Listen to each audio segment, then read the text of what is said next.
Ramadan Tag 8. Ich stehe wieder in der Küche. Es ist 16 Uhr, aber wir machen heute wieder nichts Aufwendiges. Aber vielleicht ist das ja auch gut für euch, ne? Wenn ihr mal für mehr Leute kochen müsst und so weiter, dass ich euch so ein bisschen einfachere Sachen zeige. Heute gibt es nämlich Fisch und wer mag es auch nicht, wie ich, Fisch zu braten, weil es dann in der ganzen Bude riecht. Bei uns ja nochmal der Nachteil, ich habe ja hier, die Küche ist ja offen, hier ist der Essbereich, Wohnbereich, alles offen. Ja, wenn ich hier so Fleisch brate und so Sachen, dann riecht es länger in der ganzen Bude danach. Deswegen machen wir Fisch aus dem Ofen und zwar ganz einfach so übergossen in so einer leckeren Sahnesoße. Wieder nur in den Ofen. Und das war's. Dazu Kartoffelchen, passt finde ich am besten.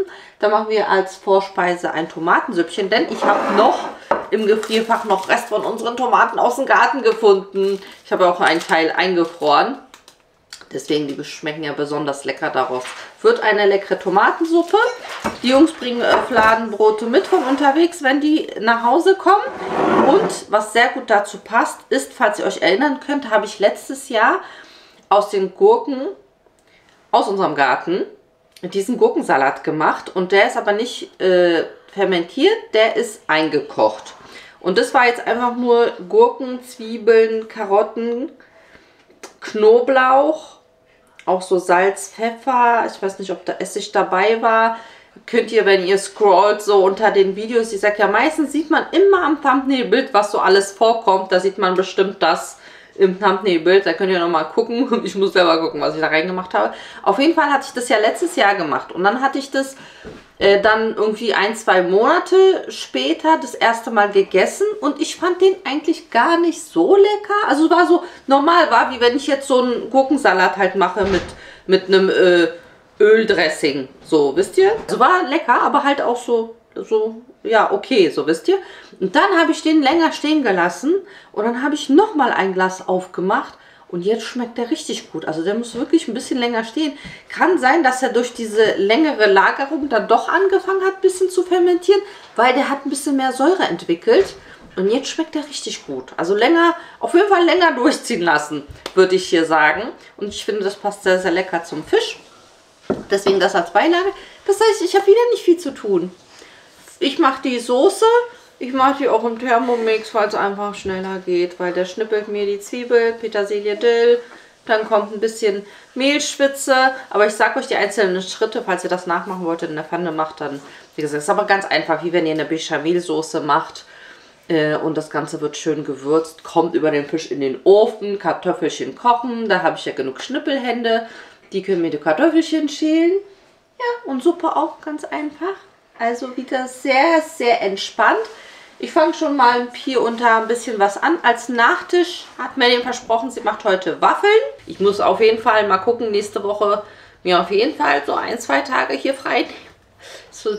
Ich weiß, nächste Woche, zyklusbedingt, wird so ein bisschen meine daunigere Phase, aber ich hoffe, es wird nicht so doll. Aber ich kann nichts versprechen. Da ist immer so ein bisschen, da muss ich ein paar Gänge runterschalten. Ich richte mich ja so ein bisschen immer nach meinem hormonellen Zyklusspiegel und da weiß ich so, dass so ein bisschen kommt die Phase, wo ich ein bisschen mich mehr schonen muss. Ja, dass ihr vorgewarnt seid.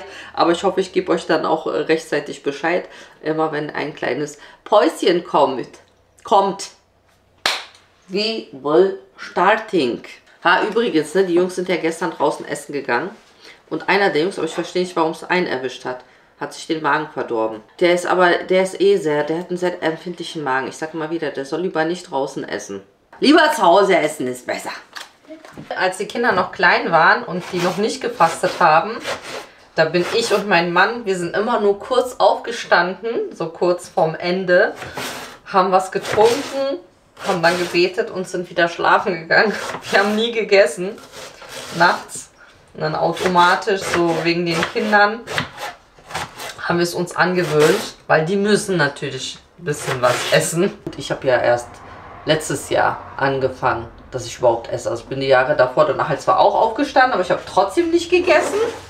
Und erst seit letztes Jahr, dass ich immer mein Kefir trinke und meine 2 Eier esse. Ich schneide so ein bisschen Für die Suppe Zwiebel, Knoblauch, Karotte, Sellerie. Und ich mache noch so ein bisschen vor so mehr Würze noch so eine grüne Peperoni mit rein. Und das wird schön angebraten in Olivenöl. Die Tomaten kommen dazu, Wasser und dann darf das erstmal köcheln. Ich gucke mal, ob ich ein bisschen Sahne noch dazu gebe. Die Kids mögen die Tomatensuppe super gerne. Dann einfach so ein bisschen Käse noch oben drauf. Der schmilzt dann so in der Suppe.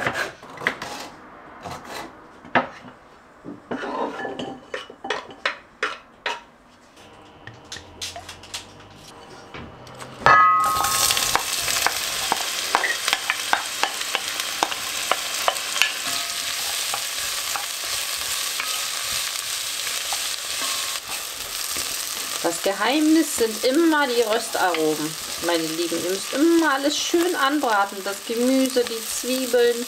Das muss wirklich so schön Farbe bekommen. Schön karamellisieren.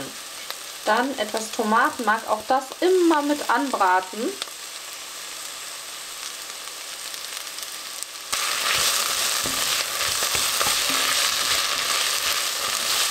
Dann können auch schon die Tomaten dazu.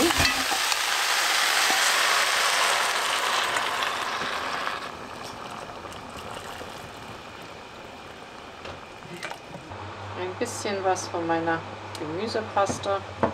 Und dann darf das Ganze erstmal vor sich hin köcheln.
Küche.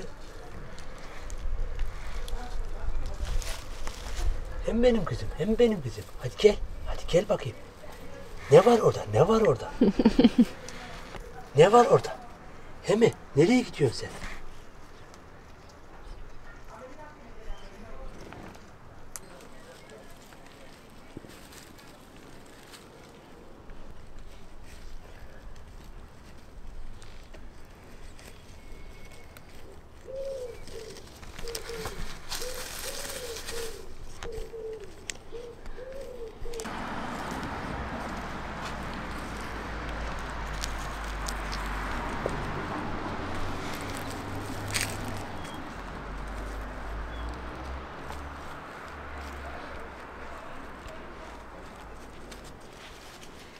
Zwiebeln. Würdet ihr jetzt klein schneiden und anbraten? Wir machen das jetzt hier. Achso, Knoblauch. Ich habe schon ganz viel Dill und Petersilie schon klein hacken lassen im Thermomix.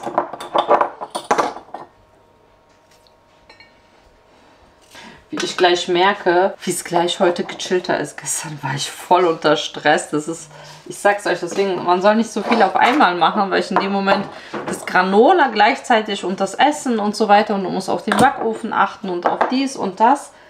Dann geratet man so in Stress, weil man will ja das Essen in eine bestimmte Uhrzeit fertig haben, ne? Dann, wenn wir das Fastenbrechen haben. Im normalen Alltag ist es ja egal, wenn das Essen dann halt ein bisschen später auf dem Tisch ist. Aber so ist es halt ein bisschen anstrengender. Aber heute bin ich, Alhamdulillah, ganz gut in der Zeit. Ich kann alles sehr entspannt und chillig machen. Nicht das Kopf in den Thermomix mit der Zwiebel reinstecken. Wir lernen aus unseren Fehlern. So, Butter, also ihr würdet das in Butter anbraten. 70 Gramm. Ich glaube, das wird alles sein hier. Ja, sage ich doch. Hab ich ein Augenmaß, ich sag's euch. Ich habe hier jetzt Mehl auch noch mit angeschwitzt. Milch, Sahne, meine Gemüsepaste, Salz, Pfeffer, Zitronensaft kommt dazu. Und das wird jetzt kurz aufgekocht. Ich habe jetzt einfach Alaska Seelachs. Der ist auch noch ganz leicht gefroren, das macht nichts, der wird sehr schnell gar. Gerade eben gelesen, ein Kommentar wegen, dass es laut ist. Ich weiß, ihr wollt so gern, dass das Video so chillig ist. Aber gerade wenn es dann so hektisch wird und dann ist der Herd an, die Belüftung an, der Thermomix an, dann ist es laut. Und ich weiß nicht, ob das überhaupt geht, dass man Hintergrundgeräusche ausmacht, aber trotzdem meine Stimme hört. Ich bin kein Profi, was Videoschnitt angeht. Ja, ich bin froh, dass ich überhaupt schneiden kann. Habe ich mir selbst beigebracht. Aber ich weiß nicht, ob man so Hintergrundgeräusche irgendwie runterschalten kann. Vielleicht bräuchte ich dafür ein extra Programm. Ich weiß es nicht. Also sorry dafür. Aber wenn es dann so hektisch und turbulent zugeht, dann... ansonsten versuche ich immer so Geräusche rauszuschneiden oder ich mache den Geräuschpegel runter. Immer wenn ich mixe, male und so mache ich das eigentlich. Ja, also sorry dafür. Jetzt kommt einfach nur die Soße rüber. Huch, da war ein kleiner Kräuterklumpen. Ich verteile den mal.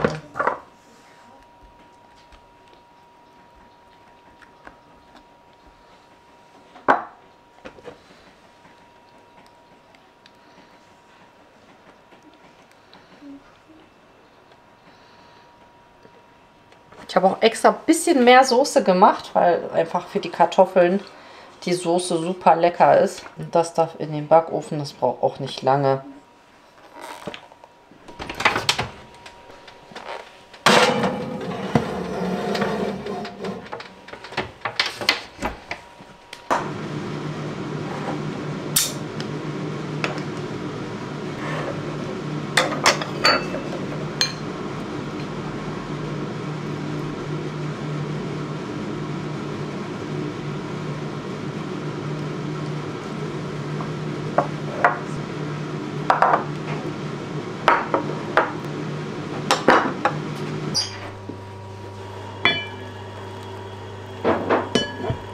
Jetzt würzen wir das Süppchen mit Salz, Pfeffer, kleines wenig Chili und Basilikum. Dann gebe ich noch einen Klecks Sahne dazu. Dann wird das Ganze schon püriert.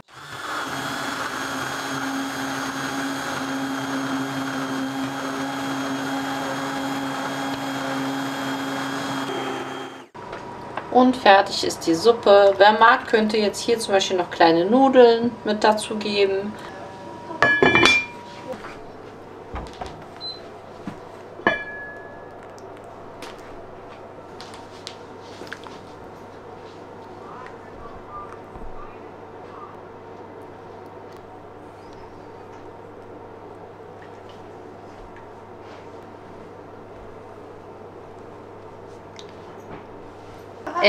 Bisschen mehr. Entschuldigung. Gleich Käse mit Tomatensauce essen. Ganz viel Suppe. Ganz viel Suppe. So viel? Ja. Und ganz viel Käse. Und ganz viel Käse. Ich kann schon so einen ganzen Haufen. Du kannst so einen Haufen. Nochmal. Nochmal? Oh Boah, meine Güte. Und nochmal. Nochmal. Sicher? Ja. Dein Ernst? Ja. Mein Gott, ich hätte ja gleich in die Käseschüssel die Suppe reinmachen.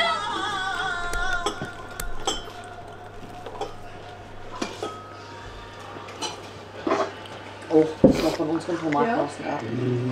Ja. Oi. السائل فلا تنحر وأما بنعمة ربك فحدث الله أكبر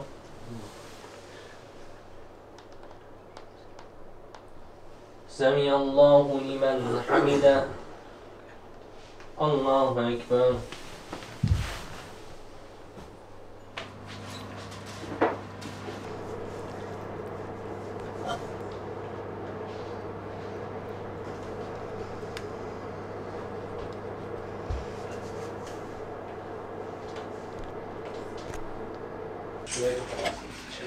Ich muss meinen Kefir abgießen.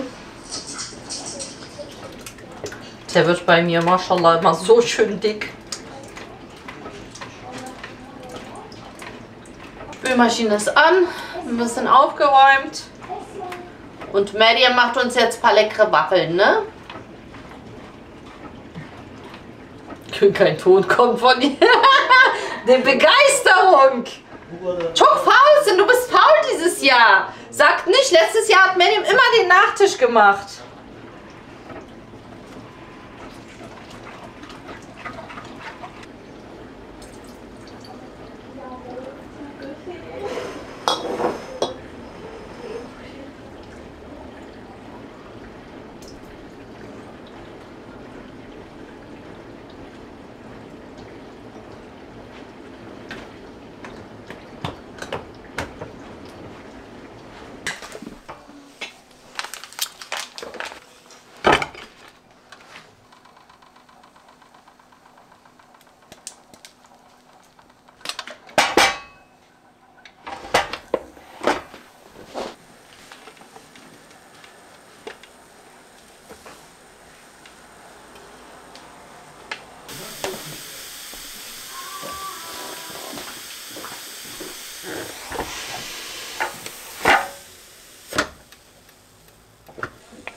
Was ist das denn voll hässlich?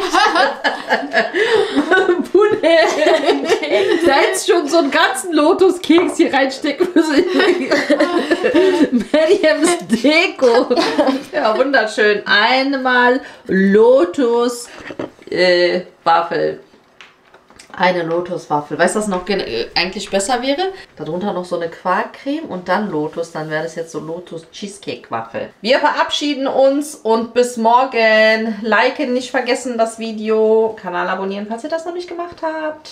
Tschüss. Tschüss.